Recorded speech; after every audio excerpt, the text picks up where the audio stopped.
রণক্ষেত্রে পরিণত গোপালগঞ্জ এ যেন 2024-এর জুলাইয়ের পুনরাবৃত্তি।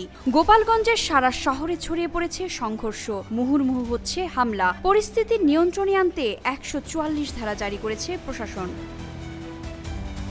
জাতীয় নাগরিক পার্টি গোপালগঞ্জের সমাবেশ শেষে ফিরে যাওয়ার পথে সড়ক অবরোধ করে তাদের গাড়িবহরে হামলা চালিয়েছে। কার্যক্রম নিষিদ্ধ থাকা আওয়ামী লীগ ও নিষিদ্ধ ঘোষিত সংগঠন ছাত্রলীগের নেতাকর্মীরা। সমাবেশের মঞ্চের চেয়ার টেবিল ভাঙচুর করে আগুন ধরিয়ে দেওয়া হয়েছে।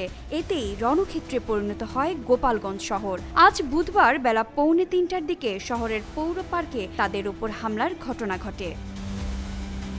পরিস্থিতি নিয়ন্ত্রণে আনতে গেলে পুলিশের সঙ্গে সংঘর্ষে জড়িয়ে পড়ে আওয়ামী লীগ ছাত্রলীগ। এ সময় পুলিশ ও সেনাবাহিনীর সদস্যরা সাউন্ড গ্রেনেড ও ফাঁকা গুলি ছুড়ে পরিস্থিতি নিয়ন্ত্রণের চেষ্টা করে এবং বর্তমানে 144 ধারা জারি করা হয়েছে। এদিকে এনসিপির নেতাকর্মীরা অন্য দিক দিয়ে গাড়ি ঘুরিয়ে ঘটনাস্থল ত্যাগ করে। নেতারা এখন পুলিশ সুপারের কার্যালয়ে অবস্থান নিয়েছেন। এনসিপির মুখ্য সমন্বয়ক নাসিরউদ্দিন পাটোয়ারি সাংবাদিকদের কাছে অভিযোগ করেন, আওয়ামী লীগের নেতাকর্মীরা এই হামলা চালিয়েছে। এ সময় পুলিশ সেনাবাহিনী নিষ্ক্রিয় ভূমিকা পালন করেছেন। তাদের বলা হয়েছিল সবকিছু ঠিক আছে, কিন্তু তারা সমাবেশ স্থলে এসে দেখেন পরিস্থিতি ঠিক নেই। ওরা হামলা করেছে, ওরা ককটেল বিস্ফোরণ করেছে, ওরা রাস্তা আটকিয়েছে, কিন্তু গোপালগঞ্জের সাহসী জনতাকে নতুন বাংলাদেশের পদযাত্রায় থামিয়ে রাখতে পারে না। এর আগে বেলা 2:45টার দিকে 200 থেকে 300 লোক লাঠি সোঁটা নিয়ে এনসিপির সমাবেশস্থলে যায়। ওই সময় হামলাকারীরা মঞ্চের চেয়ার ভাঙচুর করেন, ব্যানার ছিঁড়ে ফেলেন। সে সময় মঞ্চের আশেপাশে থাকা পুলিশ সদস্যরা সেখান থেকে দ্রুত আদালত চত্বরে ঢুকে পড়েন। এনসিপির নেতাকর্মী ও পুলিশ এক হয়ে ধাওয়া দিলে হামলাকারীরা পালিয়ে যান। পরে এনসিপি সেখানে সমাবেশ শুরু করে। এক্সট্রিম মশার কয়েল প্ল্যান্ট ফাইবার দিয়ে তৈরি, তাই সহজে ভাঙে না, সুগন্ধিযুক্ত ও নিরবিচ্ছিন্নভাবে জ্বলে। ডেঙ্গু, চিকুনগুনিয়া বাহি সহ যে কোনো মশার বিরুদ্ধে দেয় এক্সট্রিম সুরক্ষা।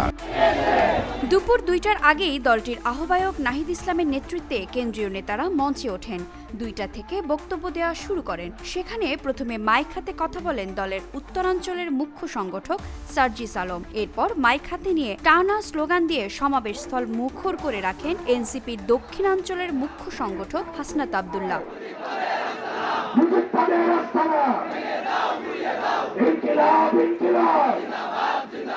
এ সময় সভামঞ্চে উপস্থিত থাকা এনসিপির সিনিয়র যুগ্ম আহ্বায়ক সামান্তা শারমিন, দলের সদস্য সচিব আক্তার হোসেন, জ্যেষ্ঠ যুগ্ম সদস্য সচিব তাসনিম জারা, সারোয়ার তুষার সহ সবাই হাসনাতের সঙ্গে সুর মিলিয়ে আওয়ামী লীগ ও ছাত্রলীগের বিরুদ্ধে স্লোগান দেন। এর কিছুক্ষণ পর নাহিদ ইসলাম বক্তব্য দিয়ে সভা শেষ করেন। আনুষ্ঠানিকভাবে ঘোষণা দিয়ে সমাবেশস্থল ত্যাগের ঘোষণা দেন সার্জিস আলম।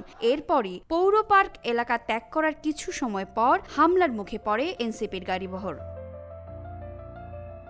জুলাই মাস জুড়ে জেলায় জেলায় পদযাত্রা করছে কেন্দ্রীয় এনসিপি। সেই মোতাবেক আজ তারা গোপালগঞ্জে লং মার্চ করেন এবং সমাবেশ করেন।